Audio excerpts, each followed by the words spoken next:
Good morning to all of you. Yesterday I have taught you this topic model. Today I am continuing this topic. I am taking today can. I have given you keywords. Today I am giving you examples. Nidhi can speak many languages. निधि अनेकों भाषाएं बोल सकती है. Keyword ability. It shows her ability योग्यता. It shows her ability योग्यता. This tank can have 1000 litre water.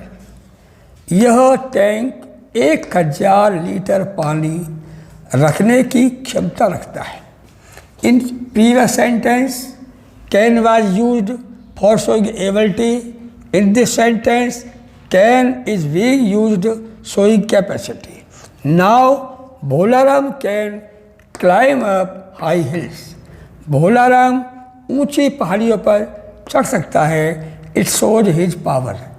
Means this can is used with keyword power.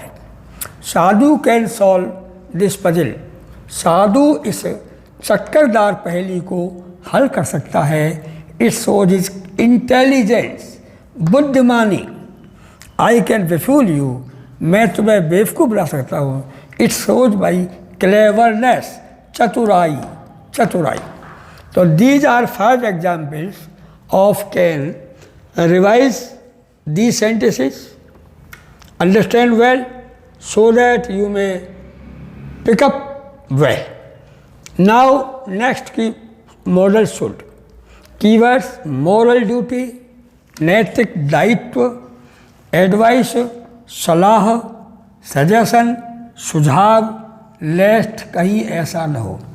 Late सोच future precaution, भविष्य की सावधानी. The students should pay respect to their teachers. विद्यार्थियों को अपने अध्यापकों का सम्मान करना चाहिए. ये उनका नैतिक दायित्व है. You should be more careful about your health. आपको अपने स्वास्थ्य के बारे में बहुत सावधान रहना चाहिए. ये मेरा आपको सुझाव है. आप माने या ना माने, कोई फोर्स नहीं है, कोई कंपल्सन नहीं है, कोई पाबंदी नहीं है. We should grow more and more tree. हमारा नैतिक दायित्व है हम अधिक से अधिक पेड़ उगाएं. To keep our surrounding, to keep our environment clean and without pollution. Madhu should consult a good doctor for her eye checkup. Madhu को अपनी आँखों की जांच कराने के लिए एक अच्छे चिकित्सक से सलाह मशवरा करना चाहिए. Walk carefully lest you should fall. संभल के चलो, कहीं ऐसा न हो आप गिर जाएं. More example, work hard lest you should fail. कठिन परिश्रम करो, कहीं ऐसा न हो आप असफल हो जाए. उसी प्रकार से और एग्जाम्पल दे सकते हैं. रिवाइज द लेसन, पाठ को दोहराओ. Lest you should forget it, कहीं ऐसा नहीं हो आप इसे भूल जाए. भविष्य की सावधानी के लिए बता रहा है आपको. Now I am taking next must. Must में चाहिए. In Hindi meaning should mean चाहिए, मस्ट मीन चाहिए.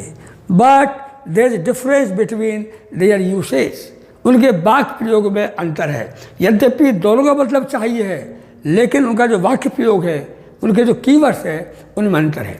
कीवर्ड्स कंपल्सन, अनिवार्यता, नेसेसिटी आवश्यकता, स्ट्रॉन्ग पॉसिबिलिटी तीव्र संभावना, लॉजिकल इन्फरेंस कानूनी सारगर्भिता, और ऑर्डर आदेश कमांड हुक्म. Candidates must answer all the questions. विद्यार्थियों उम्मीदवारों को सभी प्रश्नों को हल करना चाहिए. ये कंपल्सन है. A driver must know traffic rules. Driver को यातायात के नियमों को जानना चाहिए. ये कंपल्सन है. We must have oxygen to save our life. हमें अपने जीवन को बचाने के लिए ऑक्सीजन आवश्यक है. नेसेसिटी आवश्यकता, you must stay where you are, खड़े रहो जहाँ पर आप हैं। It is my order, stand up, sit down, go to market, it is my order. You have been travelling all day, आपने सारे रोज यात्रा की है। You must be tired. तो जो पहला सेंटेंस है लॉजिकल इन्फरेंस, पहले सेंटेंस से सार निकाला कि तुमने सारे दिन यात्रा की है, तुम्हें थके होना चाहिए। जो फर्स्ट सेंटेंस है वो इसको समझाने में और इजी कर रहा है। You must stay, you have been travelling all day, आपने सारे दिन यात्रा की है। You must be tired. हम और एग्जाम्पल ले सकते हैं, ही हैज़ मैनी हाउसेज, उसके बहुत से मकान हैं। ही मस्ट बी रिच, वो धनवान होना चाहिए। ही इज़ इंटेलिजेंट, वो बुद्धिमान है। He must get first class, प्रथम श्रेणी पास होना चाहिए। मतलब बी में put up so many examples, बी में put up so many examples to show express the model must. Command और कंपल्सन, नेसेसिटी, जैसे time is very short, you must hire a taxi, समय बहुत कम है, तुम्हें टैक्सी करनी चाहिए। तो ये आवश्यकता है।